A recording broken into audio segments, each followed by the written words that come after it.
Mesela бүгінгі қысқа және әрі түсінікті видеомызда мына видеоның шетін домалақ қыламыз.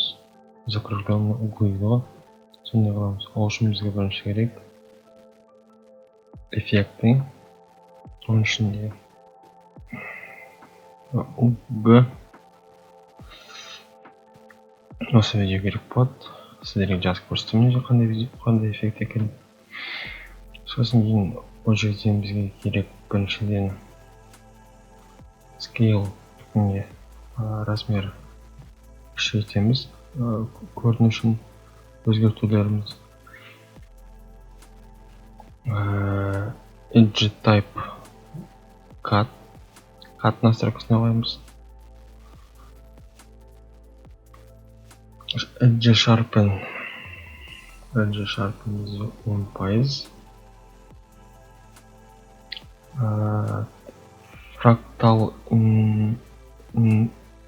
Фрактал деген жазуды бөліп қоямыз. Border края керегіміз өзгертеміз. 180, 190, 150 деп қойшы.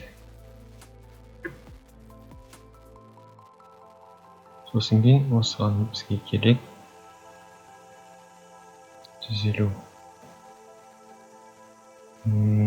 New items'tan color mate көрініп тұрған настройкасында сізде басқаша, менде басқаша. Осы настройкада color mate керек болады. Color mate ол үшін біз color mate біздің видеомыздың астымызда тұру керек. Үстінде сол бізді көрініп қалады. Color mate көріп тұрғанда үстінде болады.